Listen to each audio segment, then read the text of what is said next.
Carl, we played Raymer in our opening ball game. Thought it was shot in the dark for us. We don't know what they have, and I'm hoping they don't know what we have. We've been fairly well pleased with our boys. We've got a lot of work to do yet. We're not quite ready to open. We're still looking at different boys at different positions.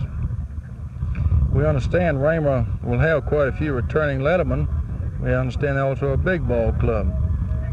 We know that they probably will not be as strong as they were last year when Coach Stevenson had them down there.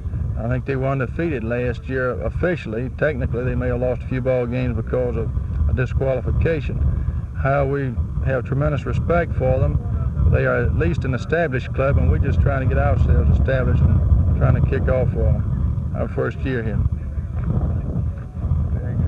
I would say that we're not leaning toward appealing to the U.S. Supreme Court. I think this would be futile. I think history has proven that an appeal from us to the U.S. Supreme Court would probably be either dismissed or the decision of the three-judge panel would be affirmed with a per curiam order. That means without even the decency or courtesy of writing an opinion telling why they were going to affirm the decree of the three-judge panel.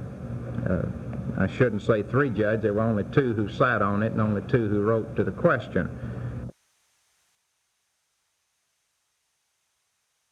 It's regrettable when people in politics are threatened or harassed or given a hard time in any way by people who disagree with them. We in this country have traditionally resolved our disagreements at the ballot box.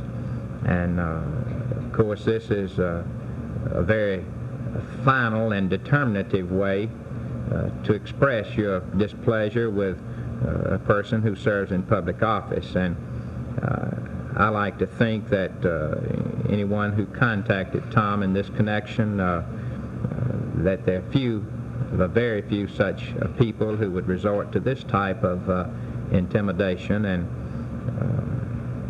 I feel certain that on reflection, Tom will probably realize that the situation's not as bad as it might have seemed to him during a period of strain and tension that must have been prevalent at the convention. And I should not be surprised to see him change his mind and continue in politics. No, and Governor McKithen did not, well, let me say this, several of the governors in the South, and in fact from other states other than the South, indicate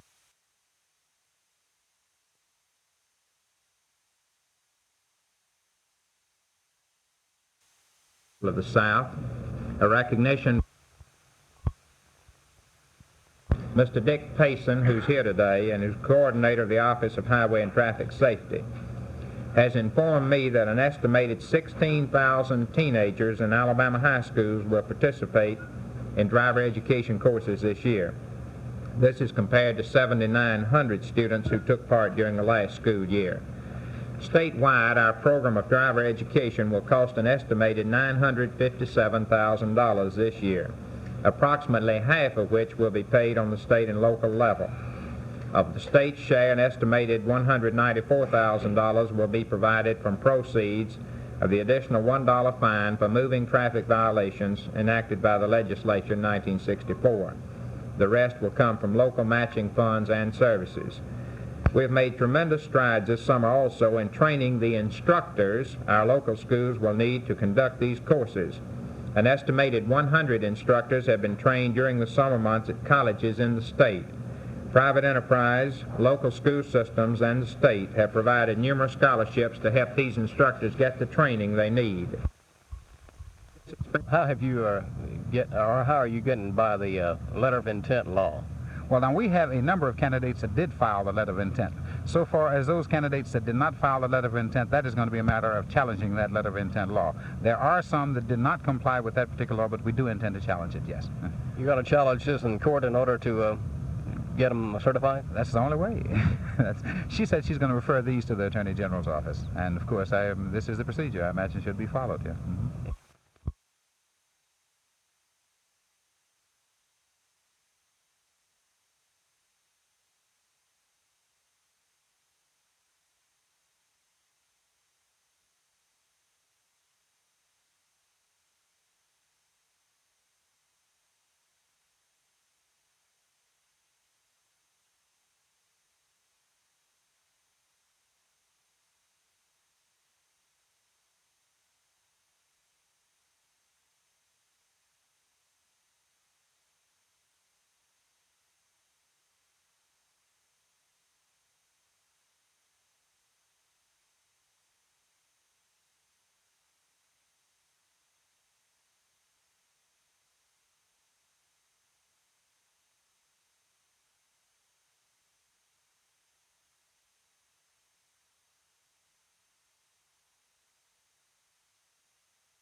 Well, in Alabama, I think, of course, he helps the Democrats because there'll be many Democrats like Bob Jones in North Alabama who are strictly committed to Hubert Horatio Humphrey that will ride in on George's coattail.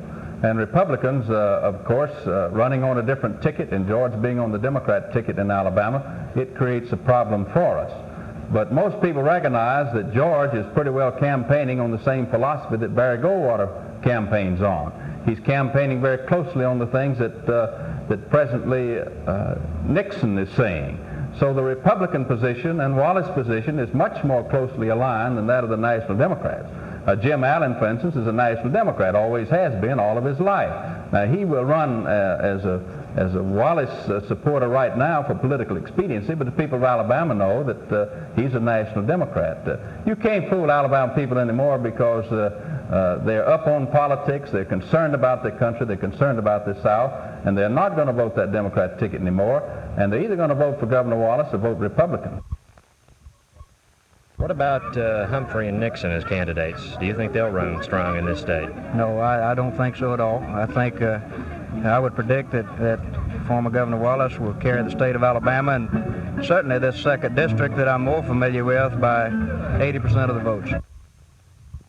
Well, I certainly think that it'll carry the West and the Midwest, including the great state of California.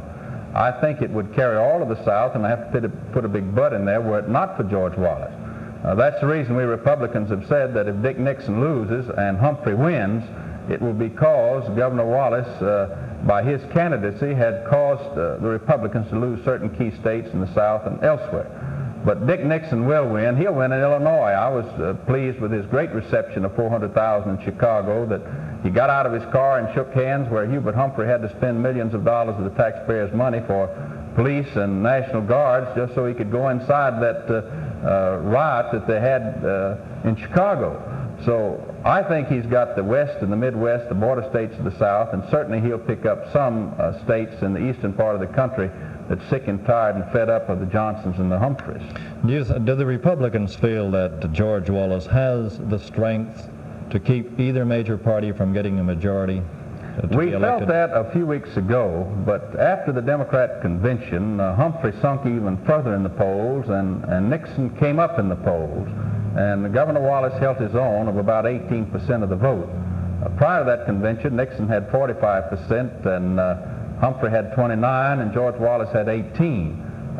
We are getting the exact figures on that this weekend, but I've been told by long distance that Humphrey sunk even lower. I didn't know he could go any lower. I'd like to see him go all the way to the bottom. But if that's the case, that means Dick Nixon can win in spite of dividing the vote by a third party. And I know all Wallace supporters will be happy to know that we can defeat Humphrey, because after all, there's not a living soul in Alabama that's going to vote for George Wallace that wants Humphrey elected.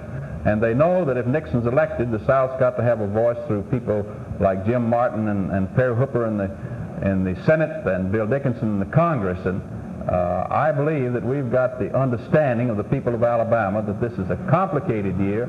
The future of America and the South depends upon it. We've got the Vietnam War, we've got inflation, we've got riots, we've got the destruction of our school, the destruction of private property, all that we've got to go to Dick Nixon with and help solve. So our main problem, George, is to defeat Hubert Humphrey and to see that the South has a strong voice in the next administration.